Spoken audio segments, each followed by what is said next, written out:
Assalamualaikum warahmatullahi wabarakatuh.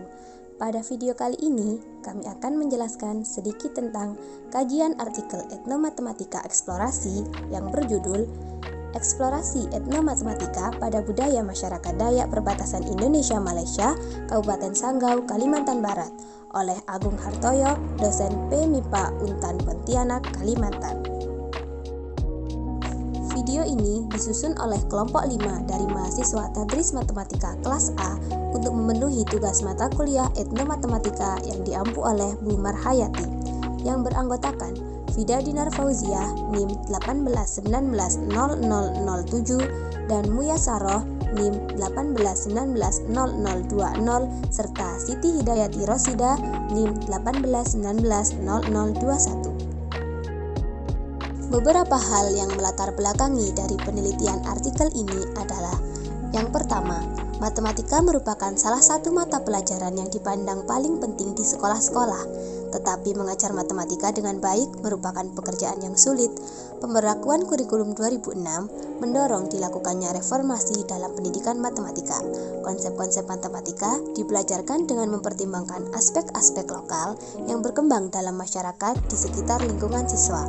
Oleh karena itu, dalam pembelajaran matematika perlu diawali dengan penggalian pengetahuan informal yang telah diserap siswa dari kehidupan masyarakat di sekitar tempat tinggalnya. Yang kedua, kini masyarakat adat, khususnya yang tinggal di wilayah perbatasan, tengah mengalami terpaan pola hidup modernitas dan proses transformasi budaya.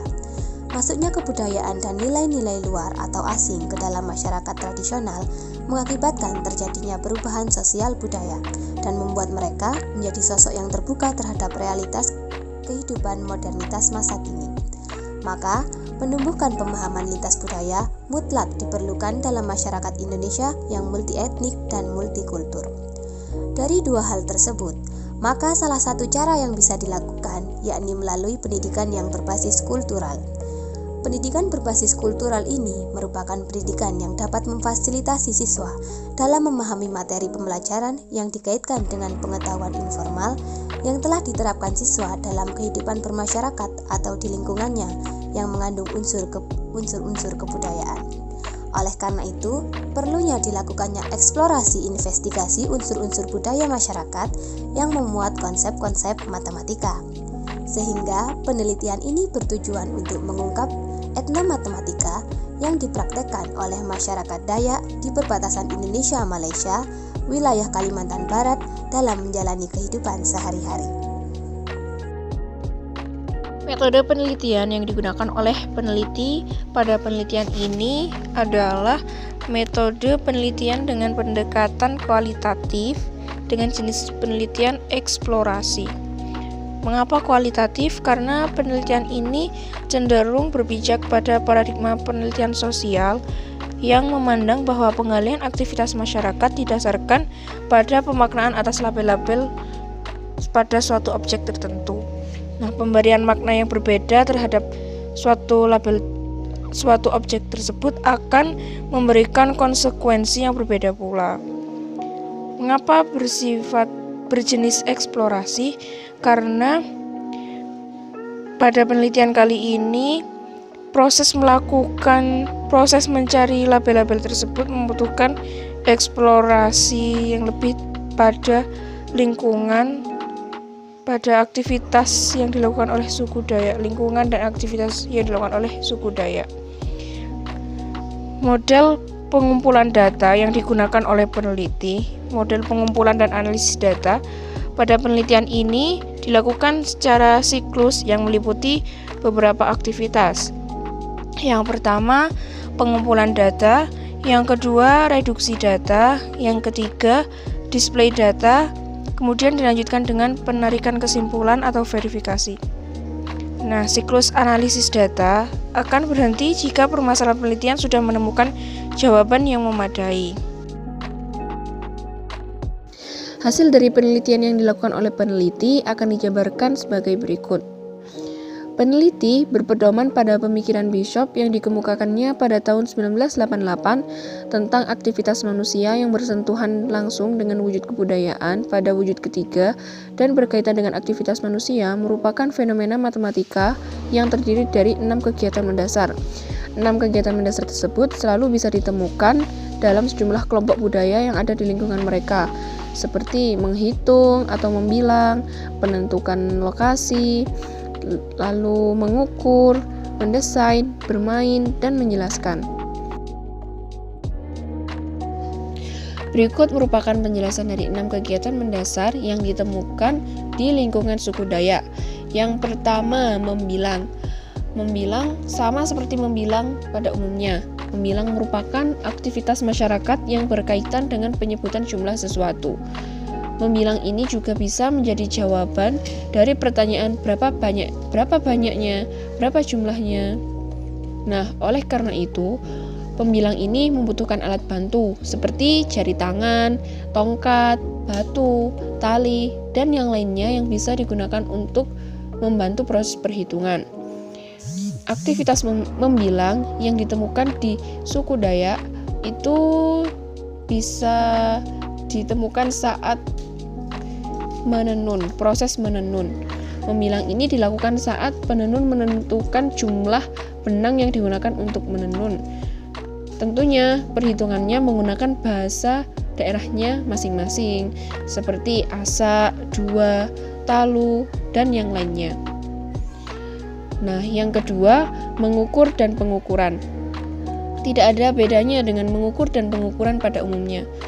Mengukur dan pengukuran adalah aktivitas yang dilakukan dalam proses jual beli atau barter atau merancang bangunan untuk menentukan tinggi, panjang, keliling, luas kedalaman, kecepatan, dan yang lainnya.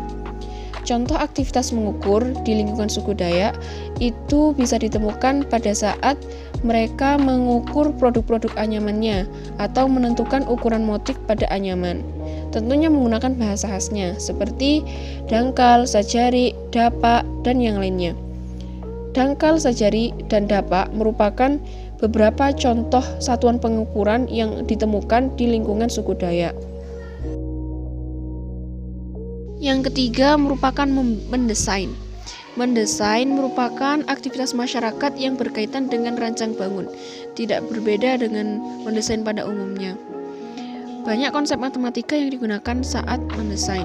Contoh aktivitas dari masyarakat Dayak yang menggunakan konsep matematika saat mendesain adalah saat pembuatan bangunan, saat perancangan bangunan, seperti menghitung tiang, kasaureng, ataupun saat membuat produk budaya seperti anyaman tikar dengan bahan baku nyiru atau tampah dengan motif perisai. Konsep matematika yang digunakan di sini adalah konsep menghitung, konsep membilang, konsep simetri, dan yang lainnya. Selanjutnya, kegiatan mendasar yang keempat yang ditemukan di lingkungan suku Dayak yaitu penentuan lokasi dan letak. Dalam kehidupannya sehari-hari, masyarakat Dayak banyak melakukan aktivitas di hutan-hutan sekitar lingkungannya, baik itu untuk mencari makan, untuk bekerja, dan yang lainnya. Mereka tidak pernah takut untuk tersesat dalam hutan karena mereka sudah menerapkan sistem atau konsep navigasi yang bermanfaat untuk menuntun mereka kembali ke arah pulang, ke jalan yang tepat, ke jalan tempat tinggal mereka. Nah, masyarakat Dayak telah banyak mengembangkan teknik pengkodean atau pemberian simbol dengan makna tertentu yang diberlakukan di lingkungannya. Jadi, simbol-simbol yang digunakan mereka untuk menentukan arah yang benar atau yang tepat itu hanya diketahui oleh orang-orang yang berasal dari lingkungannya saja. Selain pada pemberian simbol di jalan-jalan tertentu, penentuan lokasi dan letak juga ditemukan pada proses pembuatan anyaman. Nah, pada proses pembuatan anyaman ini, suku Dayak telah menerapkan konsep simetri dan jarak dua benda dalam bidang untuk menentukan letak motif yang akan digunakan pada anyaman. Jika motif tersebut sudah selesai dibuat, maka akan terjadi sistem pengulangan agar motif yang digunakan tetap memiliki ukuran dan letak yang sama. Selanjutnya adalah aktivitas menjelaskan. Masyarakat Dayak atau khususnya penganyam Dayak akan menjelaskan arti serta makna dari motif yang ada pada anyaman ke generasi-generasi yang lebih muda. Hal tersebut dilakukan supaya pesan moral yang ada tidak akan hilang begitu saja. Menurut Sumarno, kemampuan untuk menjelaskan haruslah disertai dengan kemampuan untuk melakukan penalaran logis. Dengan begitu, secara tidak langsung masyarakat Dayak telah melakukan penalaran logis ketika menjelaskan makna dan arti dari motif-motif anyaman yang mereka buat. Berikutnya yaitu ragam motif produk kerajinan masyarakat Dayak. Bagi sebagian suku Dayak, patung, anyaman, dan beberapa benda seni yang menjadi kekhasan suku memiliki pesan dan makna tersendiri. Bukan hanya itu, bahkan motif dalam anyaman memiliki tempat yang berbeda-beda, seperti motif siluk langit yang terdapat pada anyaman tikar berbentuk bidang segi 8 beraturan dan motif atilang yang termuat dalam anyaman tikar berbentuk bidang belah ketupat. Jika penganyam tidak bisa membedakan antara segi 8 beraturan dengan belah ketupat, bisa saja mereka akan membuat motif yang tidak seharusnya di tempatnya. Seperti motif atilang nanti kalau mereka tidak paham bisa jadi diletakkan dalam tikar yang berbentuk segi 8 beraturan. Jika hal itu terjadi, maka makna dari motif tersebut juga akan hilang.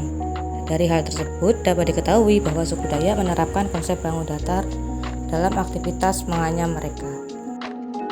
Kita lanjutkan, kesimpulan dari artikel yang kita kaji adalah etnomatematika dalam tingkatan sederhana banyak digunakan oleh masyarakat Dayak dalam menjalani kehidupan sehari-hari. Konsep yang sering digunakan adalah konsep berhitung, membilang, mengukur, menimbang, menentukan lokasi, merancang, membuat bangun-bangun simetri. Aktivitas masyarakat yang bermuatan etnomatematika ini sebetulnya dapat dikembangkan sebagai sumber belajar matematika sekolah yang kontekstual dan realistik. Kritik dan saran. Yang pertama, penggunaan beberapa kata yang tidak baku, contohnya hakikat, yang seharusnya itu hakikat. Selanjutnya, panggam strip bangan, yang dalam tulisan sebetulnya tulisannya cukup pengembangan tanpa adanya strip. Begitu juga dengan berstrip beda, harusnya berbeda tanpa adanya strip. Ada lagi yaitu filosofi, yang seharusnya itu filosofi. Yang kedua, teknik pengumpulan data yang dilakukan tidak disebutkan dalam artikel. Dalam artikel sebaiknya teknik pengumpulan data ini disebutkan atau dijelaskan seperti itu. Karena apa? Nantinya agar para pembaca tahu teknik ini menggunakan apa, sehingga para pembaca juga yakin kalau peneliti benar-benar melakukan penelitian. Kan sebenarnya kalau disebutkan contohnya menggunakan wawancara kepada para masyarakat suku Dayak langsung, atau bisa juga dari dokumentasi terus ataupun observasi seperti itu. Lanjut, yang ketiga, peneliti menganalisis data dari teori ke data. Nah, dalam kajian etnomatematika sebaiknya dalam analisis data ini dilakukan dari data yang ada di lapangan ataupun budaya. Dalam sini budaya nanti baru dikaitkan dengan matematikanya supaya pembaca tidak kebingungan dan peneliti juga tidak terkesan memaksakan adanya matematika dalam suatu budaya seperti itu. Selanjutnya, yang keempat, hasil pembahasan tidak ditujukan proses kaitannya dengan matematika secara detail. Nah, ini juga penting bagi para pembaca karena jika masyarakat awam yang membaca belum tentu akan paham apa maksudnya dari penalaran logis. Terus juga kenapa ini bisa dikatakan seperti tadi motif-motif yang berada pada tikar berbentuk segi 8 beraturan ataupun belah ketupat. Nah, jika memang tidak ditunjukkan yang bagaimana bentuknya, kan itu juga tidak akan mengerti apakah betul itu berbentuk segi 8 ataupun belah ketupat seperti itu. Selanjutnya, yang kelima adalah urutan artikel berantakan. Ini sangat-sangat mengganggu bagi para pembaca karena memang urutannya dari satu halaman ini lanjut ke halaman yang lain, terus kembali lagi ke halaman yang tadi, baru lanjut lagi. Itu akan sangat mempengaruhi pembaca dalam proses pemahaman dari artikel ini sendiri. Seperti itu. Sekian yang dapat kami sampaikan, kurang lebihnya mohon maaf. Nah, di sini juga kita masih belajar, jadi kita belajar bersama-sama. Semoga bermanfaat bagi kami juga bagi para penonton sekalian. Wassalamualaikum warahmatullahi wabarakatuh.